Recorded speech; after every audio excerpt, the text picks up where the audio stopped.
before about there being perhaps a natural prejudice or white supremacy. Yeah. And then I was asking you, is there also a natural thing back from black people towards white people? We were discussing. That's a good point. Yeah. So we were discussing. So I think the question was like, Content over everything. you said that you've identified that there's certain groups that when they come together, somehow black people seem to be the butt of the jokes, right? And you're asking, these things go on in black cultures. Does this happen? From what I've seen, and I'm saying is no. But there might be a reaction to the prejudice, right? As in a distrust of certain people because they're aware that when they get in special circles, they're practicing these kind of racist ideas. Yeah. And then I think we further want to start talking about. You said that acknowledging the problem might be a start. Yeah, and interesting. Well, you said that it's sort of, if you're in a group full of black people, and I didn't know this, but you said if a white person walks in, there's no kind of jokes or butts or mockery going on the other way, because I think that was where the... So if a European walks into a room, from what I've seen, black people just carry on, right? If anything, there are some people who actually like stop and actually try to be on their best behavior in the sense of like, let's be very accommodating. Yeah. But not in a mocking way, but in a subservient way, from what I've seen, right? Which is problematic, right? But I don't see that on the other end. And what you've identified is all these other different non-black groups, in their secret time, will make fun of black people, right? And then we went on to what does it mean to be white, right? Which we'll try to unpack. And then we were saying, like, I was pushing to you that the fact that you said that acknowledging that racial problem is what we can do, but we can never actually pay back for anything done. I said, well, that's already something in your mind where it's like, that's in the back of your mind, right? Because historically, whenever Europeans have been conquered or in a war or so forth, the first thing they try to get back is the stuff that was damaged. But when it comes to other people doing the same thing, getting back from the Europeans, it's a laughable concept, right? What I said to you is, a lot of white people, you hear this narrative, and you probably, whilst some of them say it in a nice way, it's kind of like they should just get on with it, isn't it? The history's happened. Yeah, get on with it. You've got just as much opportunity in the country as we do. Yes. Which is not acknowledging it. That's what I meant. The first thing is acknowledging the problem. Actually, me as a white man acknowledging that I do have a benefit being white. Maybe I have. Well, not maybe. I have benefited from a horrible past. As did we brought up the Jews as well. Yes. And interestingly, you said the Jews have been, which is quite right. I've heard as well, have actually been paid back some kind of a. They're still getting paid reparations. Yes. But did you notice when we were speaking earlier, there was two other non-white identified gentlemen, so we would identify them as white, but within the context of the conversation, they did not choose to identify as white. And did you notice that they were actually quite standoffish, and even to an extent was name calling? When I asked, you've mentioned that racism has been practiced on the other end. Could you break down how that is? And then it was our way. It was definitely coming in, and it was right. And this is what I'm saying. So we already have one person who is saying they don't identify as white, but when they were talking about racism, they were saying yes, but it happens from the other side as well. You guys do it as well. So already so you guys. So if we were talking about white people practicing racism, and you say you guys, does that mean you then identify as white? And I'm asking you, why do you think there's so many people who identify as white will come to the park, denounce their whiteness in a conversation? What is happening where they feel it's necessary to say, even though I'm white skinned and I'm from Europe, I'm not white, in the context of this conversation? It was clear, wasn't it? Because it was one of the gentlemen said, I'm not white, I'm a human being. So it seemed to be when it suited the conversation. It was, if you're talking about maybe white history and things like that, well, I'm a human being and I'm not really. So I think to me, it's probably not taking accountability or kind of things. So are we saying that even within the psyche of Europeans or white people, they identify whiteness by destruction, in the sense of, because if you're going to be free from something, right? If you were saying, you know what, I'm a human, it's like, well, a human is human, right? But you've already identified whiteness with some kind of historical past, right? And that's why I'm not from that. Do you know what I'm saying? Yeah, 100%. So it's this. What I'm saying is, I want you to observe the behavioural patterns of Europeans, white people, when we speak. And remember, these conversations were actually set up for black people to find solutions, right? And we've identified that when black people come together, why is it that there's so many non-blacks who might feel threatened by that? And this is what we unpack this week till we go live. Yeah.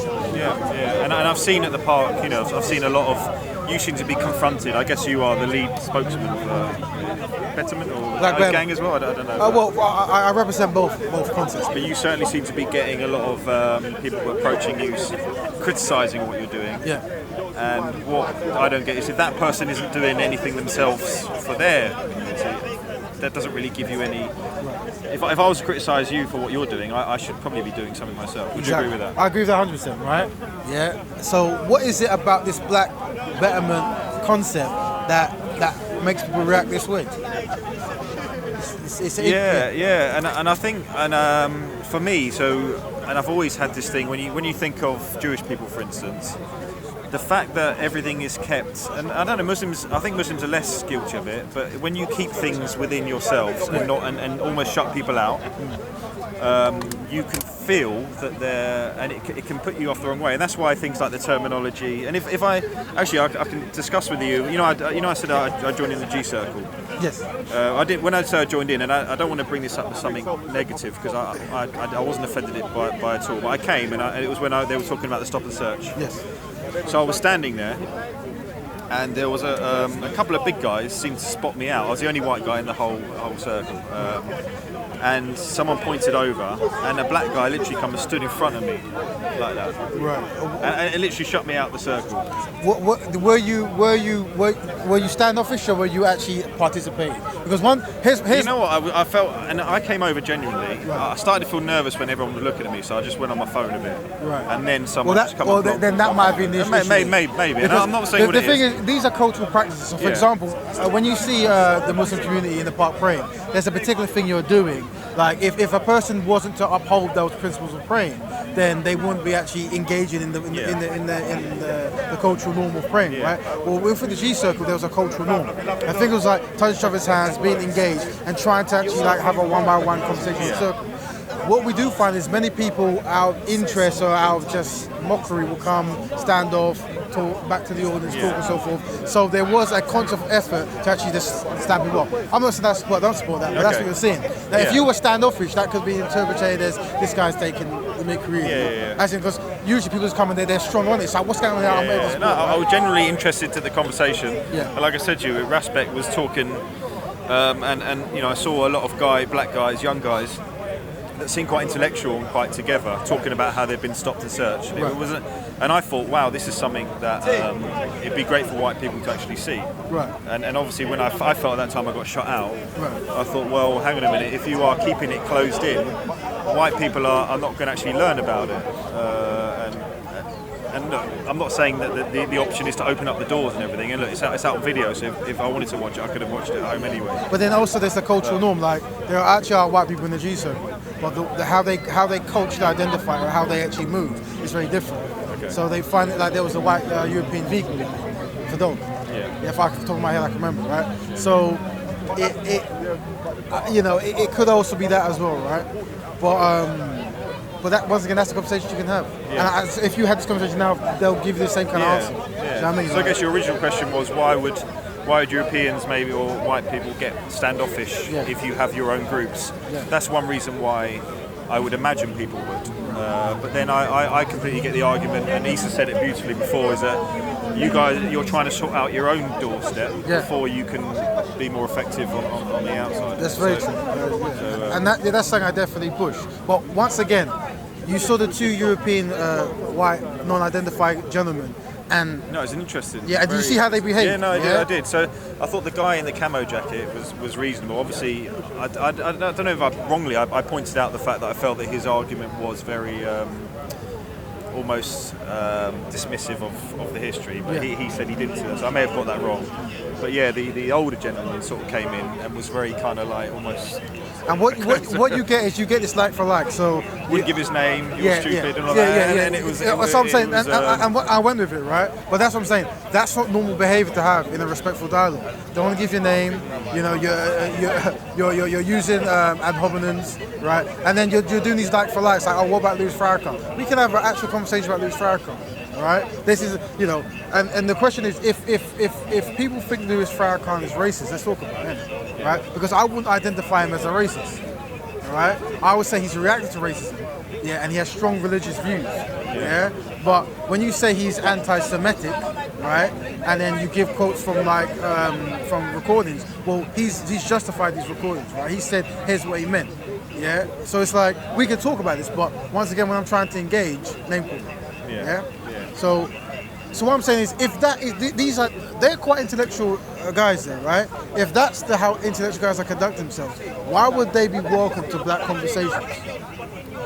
You see what I'm saying? Whether it's trying, and the other gentleman, he came into the next conversation and he was desperately trying to lead it somewhere else. I already declared we have a theme, right? This is why many black people say you don't have non-black people in black discussions, because they're going to dominate, right? And then once again, if we get angry and start screaming, like you see Gang allegedly does, then it's gang are gangsters, isn't it? And gang versus this. So this is the narrative that back we have to go through back and forth, day in, day out. Okay. You know what I'm saying? Yeah. Do you know what I mean? It's interesting. So your long-term plan, is it to obviously sort out black betterment? Is that businesses, isn't it? So in every, I I want black people to be aware of black betterment in every activity. So being consciously connected to black issues. So no matter what, in all areas of activity, black people try and help black people with black issues. And something that is consistent, being aware. I feel that the European community have that automatically, have the Asians, the Arabs, whatever. But I think black people are the most kumbayarist and incorporate and help out. And it's the irony is black people have the least from what I see, and they're giving out the most. Yeah, and I think this is not working. Yeah, I think there needs to. So in those aspects, there needs to be a dedication in activities. 100%. Can I make a comment? And this is it's not really off topic, but obviously from what I've seen of Gang and what I've seen of around the park, and correct me if I'm wrong, because the one thing I find a problem when I see it is, it seems to be. Usually when I hear someone talking in the G circle or something like that, if they've come from a really tough childhood and they've seen guns and they've seen knives, that's kind of like gives them more street cred in the G circle. I almost feel like it's almost promoted. I know we're going on to a different topic. I'm just giving you my observations. So you're saying because someone has been around guns and knives? It seems to be, it seems to be, well, I've done this, I've done that, so therefore I'm this. It seems to be that kind of narrative that I've heard a lot. What is this? I've seen guns, I've seen knives, I'm this. So it's try and word this the best way possible. And it's important because sometimes when I talk to Europeans or white people, when I ask for clarification so we can actually have an in-depth conversation. I'm not trying to. No. I know you're this isn't something necessarily I wanted to bring up, but I think while we're talking openly, I guess the best way I can explain it is if you look at say rap videos and things like that, and it's cool, isn't it, in a lot of these things to have the gun, to have the history of this. In all cultures I see people they use guns to show power, right? And the subculture group or the inner city group, it's no different. I'm trying to work out. It's basically, I hear people justifying their position because they've been through this, been through that they suddenly are. I don't know if in the context of gang. You have to word it better. But in the context of gang, if you come from a violent background and you survive it. Your input might be more valuable to try to stop someone from doing maybe what it is. That's what I'm asking. Well, I don't know if that's what you're saying, because there is a reality. I mean, I've survived gun crime. I've done it. I can, it's made me a worse person. Whatever it is. Because of that, I'm qualified to tell the children of the younger generation, let's not engage in this behaviour. That will be different. So So for example, it's almost I've been to jail, and it's not said in an ashamed way. It's said in a way, I've been to jail, and it's done in a way where I don't recognise that. If someone's gone to jail, to me that seems to be. You've obviously been silly in your life. It doesn't make me think they're a big man. Am I wording it better? I think you could word it better in the sense of, and this is what separates you from the people Gang are trying to reach, because it's like I think to change it to a braggadocious conversation. I've been to jail. What? I think what it's really more like I've actually been through an experience, and when I talk to the people who are going through that experience, I'm not going to marginalise them. Do you know what I mean? Right? So I'm not going to go like, if you've been in jail, you're silly, you're stupid, innit? I've been in jail, I'm smart. If you do that, you're going to marginalise them, right? And the people who's been to jail and survived it, and they know it's wrong, they don't marginalise people in that conversation. I think the issue I have is if the people that are sort of the role models are saying, I've done this, I've done that, you're almost promoting to young people that that's actually what you need to go to get into that position. But do you hear them say this? Do you hear them say that? No, look, I'm only, this is my... You're saying by the way they present, by the way they go, I've been in jail, say that that might in some way make a person believe that jail is a place to go. It's something that I've noticed, and look, I'm not criticising at all, but it's something that I've noticed that I don't necessarily recognise in the people that I speak to. Well, the people you speak to hope they have me to jail, though, right? Yeah, no, not many. Not many of my mates have been to jail. So then it wouldn't be something they could speak to. Yeah, no, I agree. Right. So and that's what I'm saying. It's the difference. Like, this is the thing. It's like people are speaking from their experience, and this is how it manifests, right? But as a collective consciousness, we have to identify that jail is not a place you want to be. Yes, when you go to jail, I think that's my point. Glamorise it. I feel like sometimes it's glamorised when it should be made to look like a shame. Like you're no longer with your kids. You're no longer. This is something that's a shame. It's not. I think cool. we have to work to the word shame. I think because I think that's a marginalising conversation, right? I think we have to change our value system, right? And it's a shame that you've lost. Yeah. So we go. Your children are being raised by someone else, so you're not around. Your wife, if you have one, isn't supporting. She's alone. She's now with someone else. These are the information we push forward before we say shame. Do you know what I mean? And then we can say after we've said these collection of things, it's a shame. You see, now there's a context to shame rather than shame. You know what I mean? I think that might be a better strategy. What I'm saying is, if you haven't been around people like this, it'll be an alien world. You know what I mean? And you always miss the nuances. And the thing with gang is, it isn't gang's responsibility to train someone who doesn't have these nuances. Haven't, because the main focus is to affect. Yeah. I've just come from the hospital, visiting stabbings, family member, and this has happened yesterday, Yeah, so I guess, sorry to hear that. Yeah. Do you feel it? So my point is, some way, do you feel that within the black community, knife crime, jail is somewhat glamorised? I'm only talking and that's my issue. Whereas I don't necessarily see that as much. There is a portion of people in the black community who have so little going for them that. And trying to gain some kind of power, some kind of self-esteem, that these affiliations, whether it's postcodes and so forth, is what drives them. There's very little going on outside of that. There's very little opportunities to give them, and they're coming from certain kind of homes where this was a reality. Yeah? So my thing is to change it now. We all have strategies of how to change it. Yeah? My thing is try to teach black better. Yeah? Having a cultural pride where black people have valued themselves and see the value in collectively seeing another brother as their ally and not their enemy. Yeah? And I'm very for them, without question. Yeah? That's my way of trying to do it.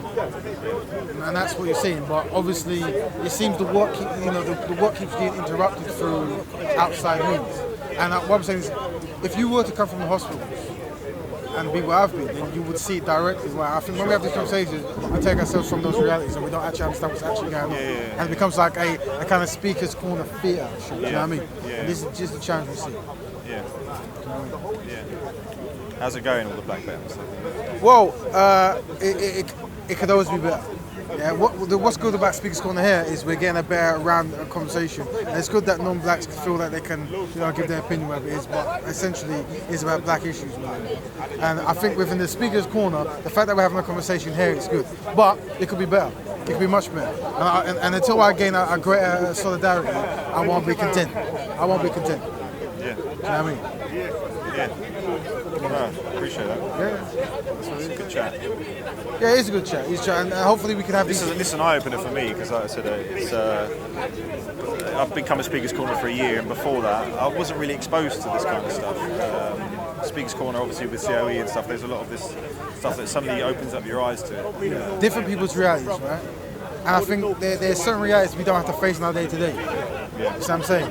So I'm dealing with the realities that I have to face day to day, and you might have a luxury in certain areas where you don't have to deal with certain situations, and you might have more choices and then you might be more,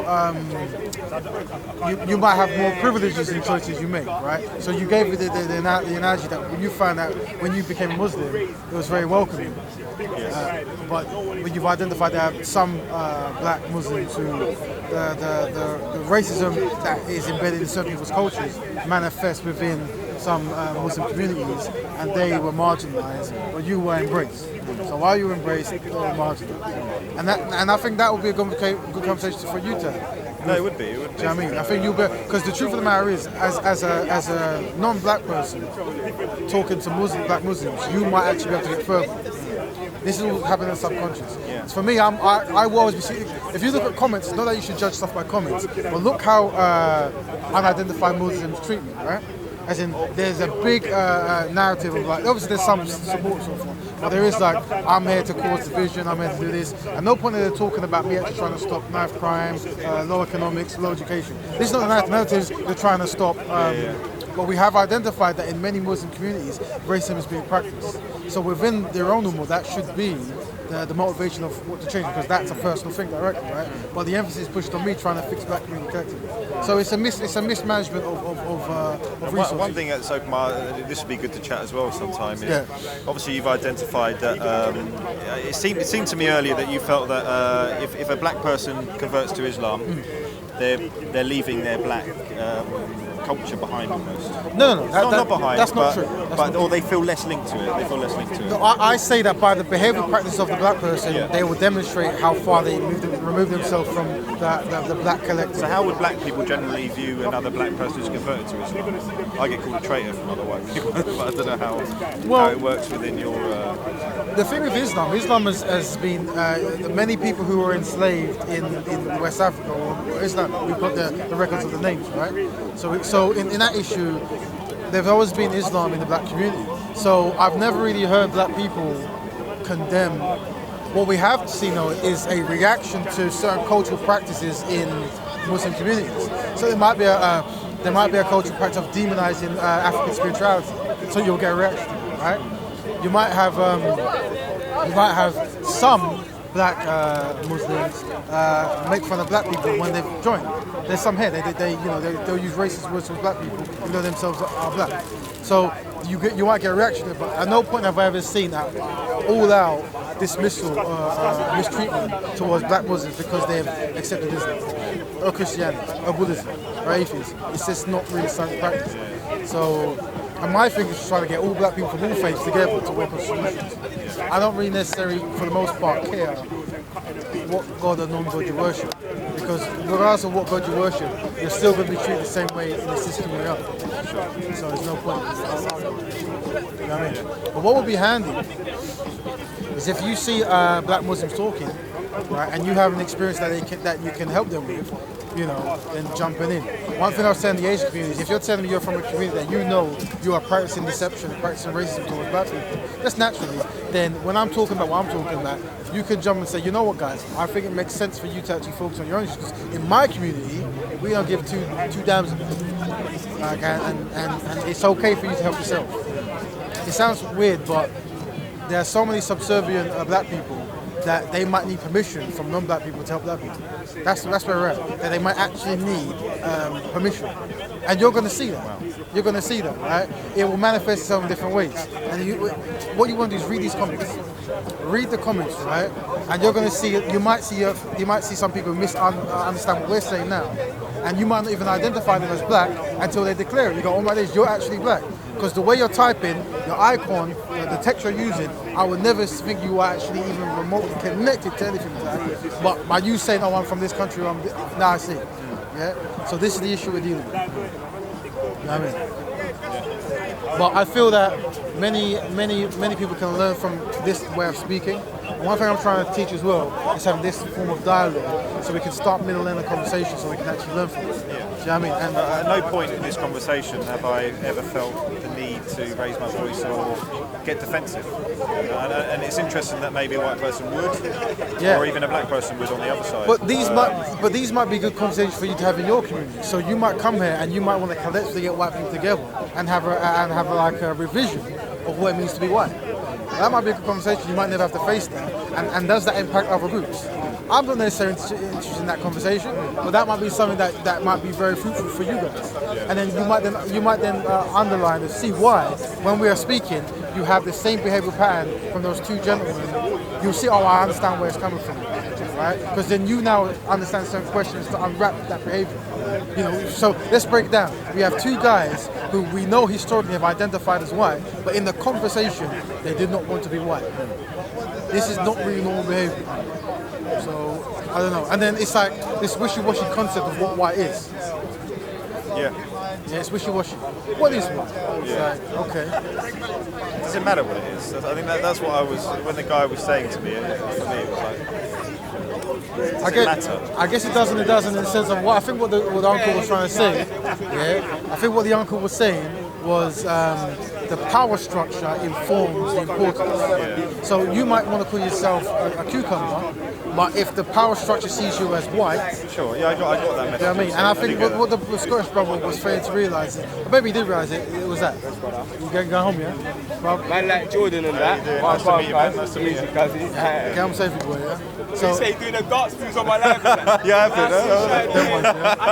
to. There'll be some more coming. But I mean, have you got any other questions or anything? Is there anything else? No, I think that, look, it's been an eye-opener, and I think it's... But I think you asked a question offline about, did we ask about the white man? Yeah, it was Shakara. Yeah, it was a bit where I thought the terminology of the white man. If you're having a conversation amongst black people, and you're shouting out things like the white man, yes, white people watching are going to potentially be offended by it. Now, I'm not saying that you should cater your terminologies or things like that. Yeah. Maybe clarify what the white man is. Yeah, so because these videos aren't going out to just black people. No. So the white man is a historical context, just to go over again. And the historical context is there was a time where there was a clear divide between black and white whites had rights and blacks didn't. And then there was a power elite of white people, right? People of European descent who were making decisions that heavily impacted black people.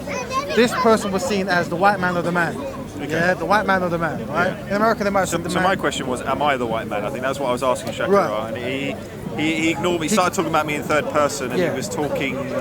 There's a guy, Scattered Minds, and J Boogie, I remember the name. Yeah. They were kind enough to sort of say, well, no, actually, this is what it is, and they gave their definition. But the thing is, you benefit from what the white man has done, right? Yes. And the white man has done what he's done for you. Yeah, and I don't deny that. And today, when you became Islamic, the fact that you kept your name, you kept your culture, is a reflection of what the white man did for you.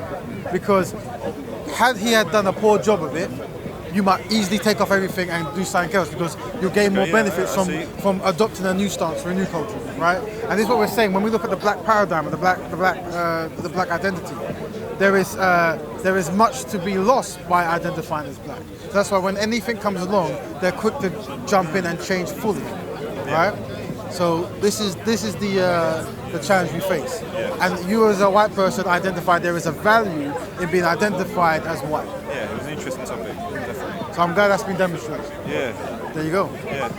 Voila. Yeah. All right, brother Jordan. Look. All right, man. A pleasure. Yeah, have a good one. Get home safe, yeah? You too, man. See you soon.